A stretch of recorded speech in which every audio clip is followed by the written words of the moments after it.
The noon hour of Madness and Mayhem, the podcast. Hey, Victor, did you see this story? I don't know because I can't see your screen. About the Seattle Kraken hockey team's mascot got chased by a bear in Alaska? No, I did not see that. The video is pretty crazy. So they're, for some reason, though, they're fishing in Anchorage, close to Anchorage. They were in Anchorage for their annual partnership trip with the Bristol Bay Native Corporation. Okay. A union that tries to bring hockey and community engagement together to hockey fans in Alaska. Okay. So cool. They're in the water fly fishing, and the Seattle Kraken hockey player mascot is called Buoy, and he's in this giant costume and everything. Okay. And sure enough, a bear approaches. The two fishermen go off to one side, and then Buoy, the mascot's still in the middle of the water, and the bear starts running towards it, full on running towards it. What Luckily, kind of it bear? stops. A grizzly bear. Oh, geez. Yeah, a big grizzly bear going to the middle of the water here. That is nuts, dude. So nobody got hurt or anything. Nobody got hurt. They just thought the bear was a little bit threatened by this weird-looking creature standing in the middle of the water, and that's the reason why it charged. Holy cow. Yeah. Well, imagine being in that costume, though, and thinking, like, this is the end. Yeah. The grizzly bear is running after you, about to tear you to shreds. Yeah, it's not a way you want to go. You know, I mean, even if you weren't wearing a costume, getting ripped apart by a grizzly would suck pretty bad. But to have to die in a mascot costume, that'd be awful. What would they do with the costume after that? Would they just kind of put it in, like, let's say the grizzly bear got to the mascot.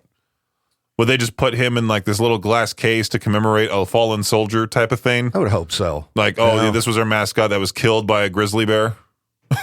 we have to put this up as a tribute?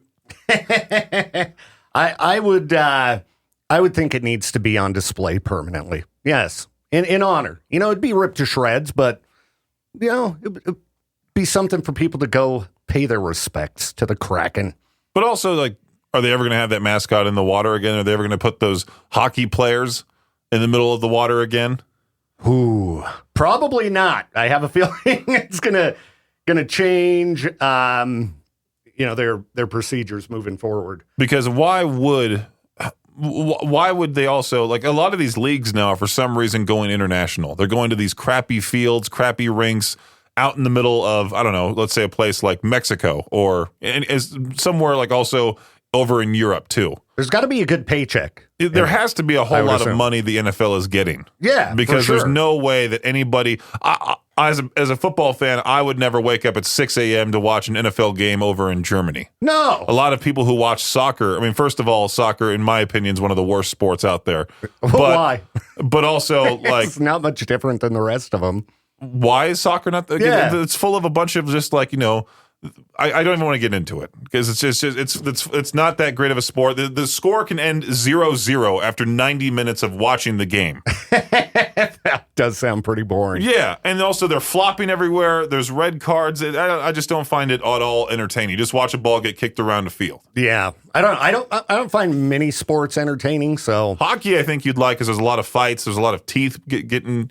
You know, coming out of the mouths. There's a whole bunch of stuff. Football is just giant dudes trying to tackle each other. Yeah. Basketball has gotten way soft, for sure. Basketball reminds me of soccer. It's just back and forth with the ball. Well, you do a whole lot more in basketball compared to soccer. I mean, you throw the ball, you don't kick it. The score is also like 120 to 80. Yeah. And you can get dunked on. Sometimes there's fights happening. It used to be a whole lot worse. What about those sweet moves where the guy will, like, you know, do a backflip kick? The bicycle kick? Yeah. Yeah. When the score finally reaches 1-0 after 50 minutes of gameplay. That's right. Woohoo. Good job, Ronaldo.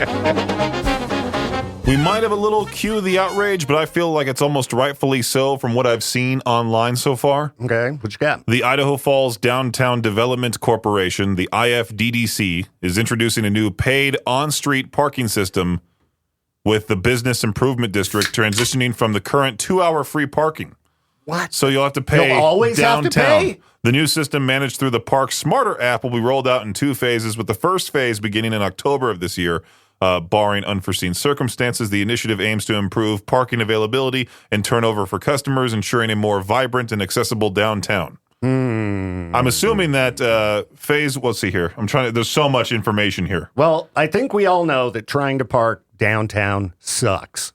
You know, it's just terrible. And it's not like it's only Idaho Falls. Downtown anywhere absolutely sucks. And I usually love going downtown places, but I also love when there's a whole lot of less people. I mean, the place is growing. You go to any bigger city, Salt Lake City, you got to pay to park, like everywhere. Yeah. So I'm not too surprised. And if it does help make it so you can park easier, I wonder how expensive it's going to be. Because usually they have like the meters, you know, and you just put the money in the meter. On-street parking proposed rates will be tiered: $1 for the first hour, $2 for the second, $2 for the third, and $10 for the fourth. Jeez. The maximum on-street parking time will be 4 hours. These proposed rates were discussed with the Idaho Falls City Council on Monday, July 28th. Is there any certain hours that this is going to take place, or is it, 24/7? I'm assuming it's probably, I don't see a time here. Oh, wait, no, here we go.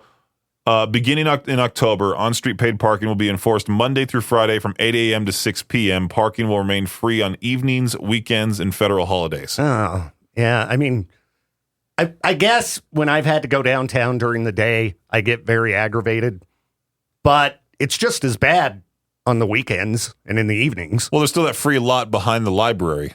For now. Don't tell people about that, bitches. Well, I didn't we say have anything. people who just moved here. Yeah, but people are going to be dumb no matter what. And they're also going to take over. There's tons of people out there. I love it when the snow comes around and all the bugs and the literal human pests all leave. That's true. If there's any benefit to the horror that is winter, it's no bugs and less people. Like I've talked about, you don't deserve Idaho at its best if you're not here for the worst. I disagree. Why? I would not live here whatsoever. If I had tons of money, I'd be out so fast. Before you even said the word rich, I'd be gone. I'd probably, if I won the lottery, I'd probably like to have an Idaho house, but I'd go somewhere like Victor or something like that. Away Why from would the you want to people. have an Idaho house out of all the places? Because Idaho's if you really had nice. Tons of money. Idaho's really nice this time of year. It's great. But winter, no, not a fan, dude. Not a fan. You wouldn't choose even one more secluded place, like a more secluded place. More secluded. You're the guy that's like, I love having no people around. Yeah, I don't know. I'd probably want to not deal with snow ever. So, and also it gets kind of hot here in the summertime.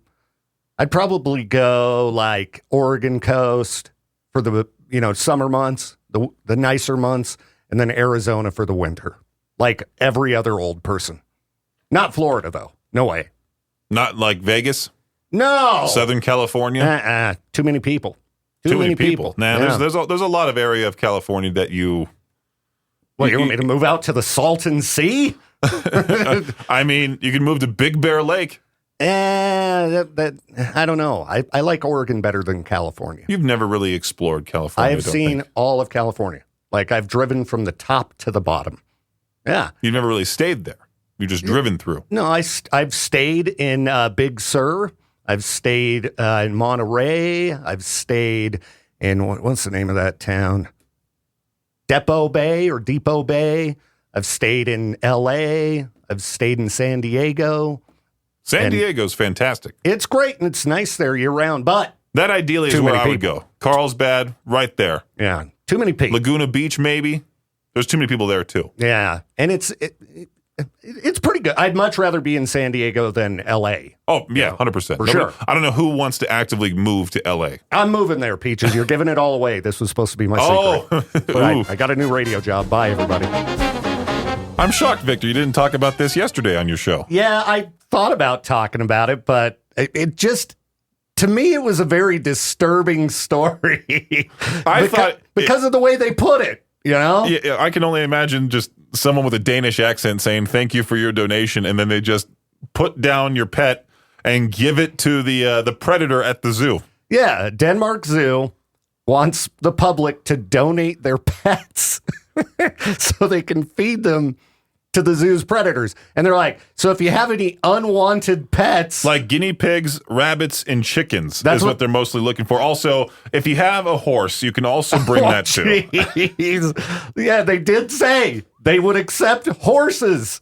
And, okay, they said they wanted to do it for, like, encouraging or ensuring natural behavior and blah, blah, blah. Yeah, they want more natural diet for their big cats. But they euthanize them. So it's not like, I mean, I don't know, dude. I've got cats. So the thought of my poor awful. little kitty. Don't worry. Yeah, it's 100% awful. I think it's terrible. It's crazy. I thought watching someone feed their snake a live mouse before was one of the worst things I've ever seen. Yeah, I don't want to see that. Gives me the heebie-jeebies. But totally. It says the online call for pet donations is accompanied by a picture of a wild cat baring its teeth with its mouth wide open and a link to the zoo's website.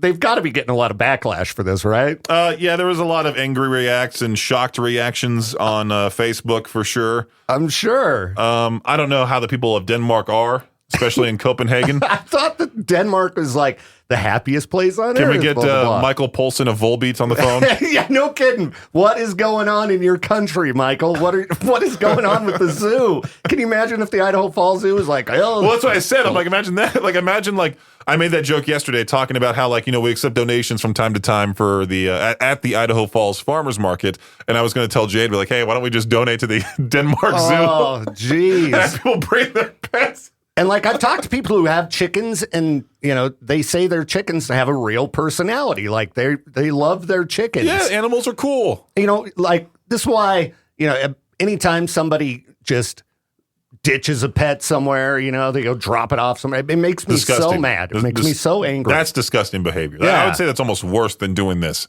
I don't know. Just dumping them somewhere and watching them slowly die because they can't fend for themselves in the wild. That is pretty bad. I don't know. Please treat your pets well. If you get a pet, that's like having a kid. You got to take care of it. What's worse, giving your pet guinea pig that guinea pigs only live 2 to 4 years. It sucks. But what's worse, giving your guinea pig to this zoo or adopting a dog for 3-4 years and then returning it to the shelter? Yeah. There are situations where people would, for a variety of reasons, be unable to take care of a pet that I could get. But people that just are like, I don't want to deal with it anymore. Well, that pet's attached to you. You're its family. They give the dog to the kids as a Christmas present, and then they go, okay, well, he's no longer a puppy. He's now a full-grown mess. That is right. It's just terrible. Horrible people like that. I know. Maybe we should donate those people to that zoo. There we go. Let's donate people. There we go. Wow. Donate the worst of the worst. Everybody. Exactly. I've turned around on this. We don't donate your unwanted pets. Let's donate unwanted people. Wow. So, Victor, you're the massive Stephen King fan, obviously. I'm a pretty big Stephen King fan. This was posted by History Feels, a verified page on Facebook. Not that the verification means anything. No, you just pay for it. You just look like a sucker. Stephen King's wife, Tabitha, threatened to divorce Stephen due to him excessively listening to Lou Bega's song Mambo No. 5. Okay, has this been verified as true? In a 2021 interview, the horror author revealed that his wife, Tabitha King, once threatened to divorce him over his nonstop listening to Lou Bega's 1990 hit. King admitted he had the extended version on repeat while working, especially when writing 11/22/63. Eventually, Tabitha had enough. She told him one more time, and I'm going to leave you. Well, this appears to be real. Though it sounds like a quirky anecdote, it reflects the real and often humorous dynamic between two creative people with very different tastes. Married since 1971, the Kings have supported each other through addiction, fame, and even near-death experiences. Tabitha is an accomplished novelist in her own right and has been one of Stephen King's first readers and fiercest critics for decades. Do we have that song in the Of course system? we do. Yeah, I haven't heard it in a while. Oh, I think it's on alt. It's on Cannonball. It's on Cannonball? Yeah, okay. That's a classic hit from 1999. All right. Look. You just got to hear the whole... He's just sitting there writing his time travel book. Bouncing back and forth. I'm going to go back in time and save JFK. 1, 2, 3, 4, 5. Everybody in the car, so come on, let's ride. He's just listening to this on loop all day. Just this part. He's doing the... Just writing horror scenes. Yeah, that's right. And Rita. And as I continue... This is great. I've been annoying my friends recently with the whole with that Scene Queen song. was it Barbie's got a gun with no safety on. It goes into the whole thing. Just start listening to it on loop. You know, get yourself a nice playlist built of nothing but that. I've talked about how I antagonized the whole bar with "I get knocked down, but I get up again."